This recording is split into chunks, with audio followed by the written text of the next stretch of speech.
Hello વિદ્યાર્થી મિત્રો, ગઈ વખતે આપણે અંગ્રેજીમાં ધોરણ 7માં યુનિટ 3 સમજી ગયા હતા. હવે આપણે આગળ આજે અભ્યાસ કરીશું કે જેમાં છે પેજ નંબર 28 કે પાઠના આધારે જે હેરી પટેલની વાત આપણે કરી હતી તેના આધારે તો કે કોણ બોલે છે કોના માટે, તો કે એમાં તમારે લખવાનું છે કે જો હેરી માટે H લખવાનું, જાડેજા માટે J, રેશમા માટે R અને શારદાબેન માટે S લખવાનું છે. પહેલું વાક્ય છે how can you say that it will save my time. કેવી રીતે કહી શકો કે તે મારો સમય બચાવશે? તો જવાબમાં આવશે જે, જાડેજા. પહેલાના જવાબમાં આવશે જે, જાડેજા. બીજું છે હેલો આઈ એમ મિસ્ટર પટેલ, આઈ એમ અ સેલ્સમેન. આ વાક્ય કોણ બોલતું હતું? તો કે હેરી, એટલે એમાં લખવાનું H. ત્રીજું છે our company has made this shampoo for the people like you. આ પણ બોલે છે હેરી, એટલે ત્રીજામાં પણ જવાબમાં આવશે H. ચોથું વાક્ય છે I am very careful about customers hair. તો આવું કોણ કહે છે? તો કે રેશમા, એટલે ચોથાના જવાબમાં આવશે રેશમા, કેમ કે તે પાર્લર ચલાવતા હતા. પાંચમું વાક્ય I need your 5 minutes. મને તમારી 5 મિનિટ જોઈએ છે. આવું કોણ કહેતું હતું? તો કે હેરી. છઠ્ઠું વાક્ય I am in a hurry. I have a function in a school. તો કે સ્કૂલમાં કોને ફંક્શન હતું? તો કે શારદાબેનને, એટલે લખવાનું S. હવે આવે છે સાતમું વાક્ય the market price is different. કે માર્કેટની પ્રાઇસ અલગ અલગ હોય છે. આવું કોણે કીધું? તો કે હેરીએ. આઠમું વાક્ય don't you have some conditioners with shampoo. આવું કોણે કહ્યું હતું? તો કે રેશમાએ. નવમું વાક્ય it is 2 in 1 shampoo with conditioner. આવું કોણે કહ્યું હતું? તો કે H, હેરીએ. દસમું વાક્ય we will meet some other day. આવું કોણે કહ્યું હતું? તો કે શારદાબેને. હવે આવે છે એક્ટિવિટી 4 કે જેમાં તો કે તમારા શિક્ષક આઈસે રમત રમાડશે, એટલે કે અલગ અલગ પરિસ્થિતિ છે એ પરિસ્થિતિમાં તમે શું કહેશો વિદ્યાર્થીઓ?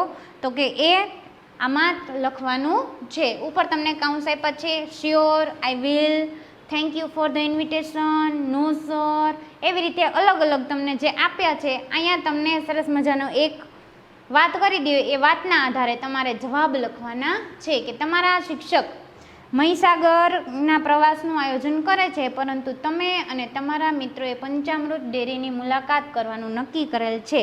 તો તમે જવાબમાં શું કહેશો? તો કે no sir, our decision is to go to Panchamrut dairy. કે ના સર, અમારું ડિસિઝન તો પંચામૃત ડેરીએ જવાનું છે. હવે બીજું છે તમારી માતા તમને દુકાનેથી કોઈક વસ્તુ ખરીદવા માટે મોકલવા ઈચ્છે છે. તમે તમારું ગૃહ કાર્ય કરી રહ્યા છો. તમારું ગૃહ કાર્ય 15 મિનિટમાં પૂરું થઈ જશે. તો તમે તમારા મમ્મીને શું કહેશો? તો કે mom give me some time. કે મમ્મી મને કે થોડોક સમય આપો.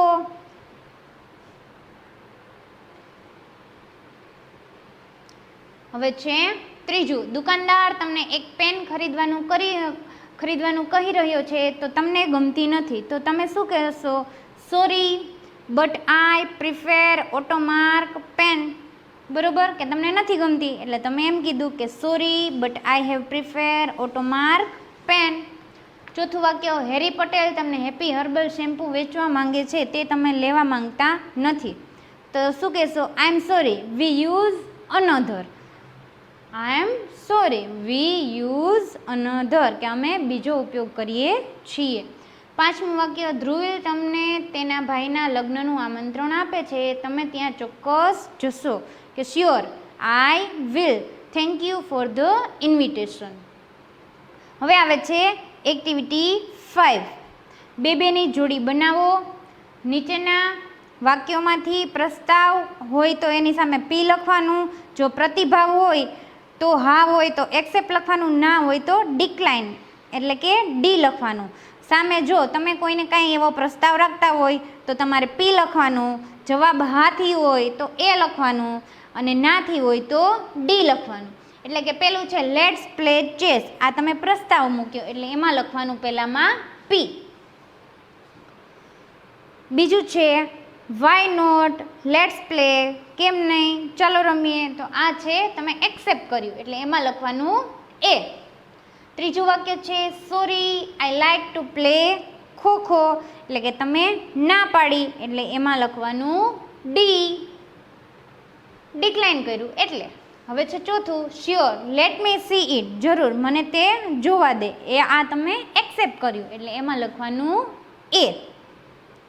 પાંચમું લેટ્સ ઓપન ધેટ વિન્ડો, આ તમે એક પ્રપોઝ મૂક્યું તો એમાં લખવાનું પી. છઠ્ઠું વાક્ય પપ્પા will you help me with my homework, તો આ તમે પ્રસ્તાવ મૂક્યો એટલે એમાં લખવાનું પી. સાતમું છે શ્યોર, જરૂર, તો આ તમે એક્સેપ્ટ કર્યું એટલે એમાં લખવાનું એ. આઠમું છે sorry I have tried but I could not open it, તો આ વાક્ય છે એ તમે ડિક્લાઇન કર્યું કે તમારાથી ન થયું એટલે એમાં લખવાનું ડી. નવમું વાક્ય let me ask the other members of the band I will tell you tomorrow, તો એમાં આવશે પ્રપોઝ મૂક્યું એટલે એમાં લખવાનું પી. 10મું વાક્ય છે definitely all my friends will be happy, તો એમાં લખવાનું એ, એક્સેપ્ટ કર્યું. 11મું વાક્ય O I like it, wait for 5 minutes then I will be with you, તો આ તમે એક્સેપ્ટ કર્યું એટલે એમાં લખવાનું એ. હવે આ જે બધી પ્રવૃત્તિ હતી તેના આધારે અહીંયા પ્રસ્તાવ, અહીંયા નો વાળો પ્રતિભાવ ને અહીંયા યસ વાળો લખવાનો. ધારો કે પહેલો પ્રસ્તાવ હતો લેટ્સ પ્લે ચેસ, તો આમાં લખવાનું લેટ્સ પ્લે ચેસ. હવે તો કે અહીંયા નો, તો નોથી તમે શું કીધું હતું તો કે sorry I like to play kho kho, તો એ આમાં નોમાં લખવાનું. અને યસમાં તમે શું કીધું હતું તો કે વાય નોટ લેટ્સ પ્લે, એને લખવાનું આમાં. હવે આવે છે એક્ટિવિટી 6 કે વિજયભાઈ અને રાગિણીના સંવાદોને ઉદાહરણ મુજબ જોડો.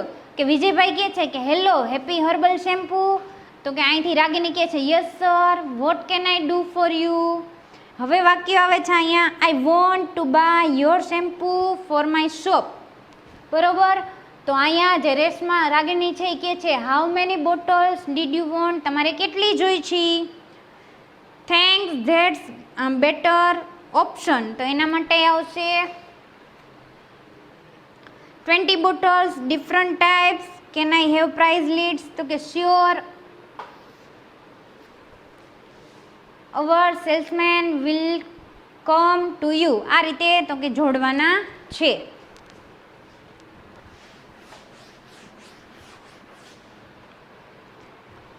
હવે આ એક ડાયલોગ છે કે નીચેના વિકલ્પોના ઉપયોગથી સંવાદ પૂર્ણ કરો.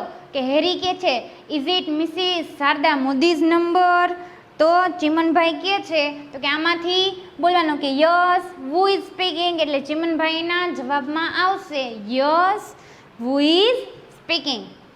હેરી આઈ am happy, Harry from happy herbal shampoo, કે હું હેપી હર્બલ શેમ્પૂમાંથી હેરી છું. Chimanbhai say yes mister Harry, હા mister Harry. Madam is in the meeting, તો કે મેડમ મીટિંગમાં છે. Harry says when can I meet her, કે હું તેમને ક્યારે મળી શકું. Chimanbhai says sorry I can't can not give you the time, હું તમને તેમનો સમય કહી શકું નહીં. Harry says will you please give my number to her, શું તમે તેમને મારો નંબર આપી શકશો. Chimanbhai says sure I will, હું જરૂરથી કાર્ય કરીશ. હવે એક્ટિવિટી 7 છે જોડીમાં કાર્ય કરો. નીચેના બલૂન્સમાં આપેલા વાક્યોને કાળજીપૂર્વક વાંચો. તે ઝુબીન અને તેની મમ્મી વચ્ચેનો સંવાદ છે. જો ઝુબીન હોય તો ઝેડ લખવાનું, એના મમ્મીનો હોય તો એમ લખવાનું. અહીંયા અલગ અલગ એના સંવાદ છે. પેલું છે એ રાખવું પડશે, ચિત્ર રાખવું. All right but a small piece, બરોબર. એવી રીતે તો કે આ મમ્મી કહે છે. પછી છે બીજું is it all right if I take some orange juice, તો આવું ઝુબીન કહે છે એટલે અહીં ઝેડ લખવાનું. No you have had enough for now, એવું મમ્મી કહે છે એટલે અહીંયા એમ લખવાનું.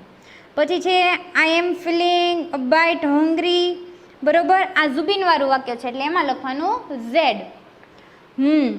That's cake looks nice, do you mind if I take સમ, તો આ ઝુબિન બોલે છે એટલે અહીં ઝેડ લખવાનું. યસ ઓફકોર્સ ઝુબિન, એમાં લખવાનું મધર. એના પછી છે O those gulab jamuns may I have a few, તો એ ઝુબિન બોલે છે એટલે એમાં લખવાનું ઝેડ. અને સૌથી છેલ્લું છે I don't think that's a good idea, it's a nearly dinner time, એ મધર બોલે છે એટલે એમાં લખવાનું એમ. હવે નીચે આખો ડાયલોગ છે એ કમ્પ્લીટ કરવાનો છે. જે હું બોલું છું, સૌપ્રથમ છે ઝુબિન, આઈ એમ ફિલિંગ હંગ્રી, કે મને ખૂબ જ ભૂખ લાગી છે. May I have a laddu please, શું હું લાડવા લઈ શકું છું?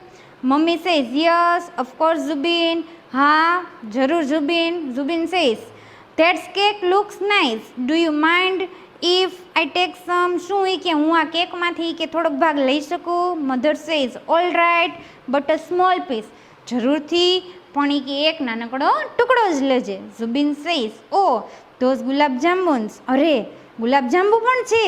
મે આઈ હેવ અ ફ્યુ, શું એ કે હું એમાંથી લઈ શકું? Mother says no you have had enough for now, ના હવે એ કે તે કે ઘણું લઈ લીધું છે એ કે. Zubin says is it all right if I take some orange juice, એ કે સારું એ કે તો એ કે હું ઓરેન્જ જ્યુસ લઈ શકું? Mother says I don't think that's a good idea, એ કે આ એક સારો વિચાર નથી. ઇટ્સ નિયરલી ડિનર ટાઈમ, હવે ડિનરનો ટાઈમ થવા આવ્યો છે.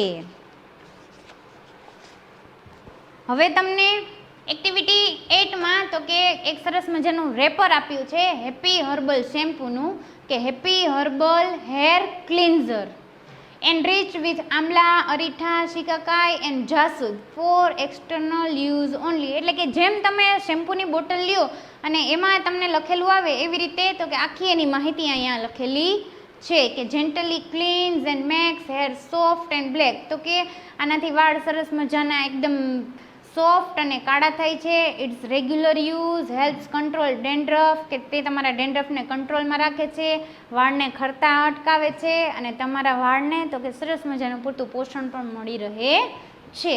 ઇન્ગ્રીડિયન્ટ્સ એટલે કે આમાં નાખેલી વસ્તુઓ કે aritha 20%, amla 50%, shikakai 50%, jasud 5%, chandan, bhringraj, water to make 100% and fragrance એટલે કે સુગંધ બ્લેન્ડેડ વિથ કોકોનટ ઓઇલ, કે એમાં નાળિયેરના તેલની પણ સુગંધ છે.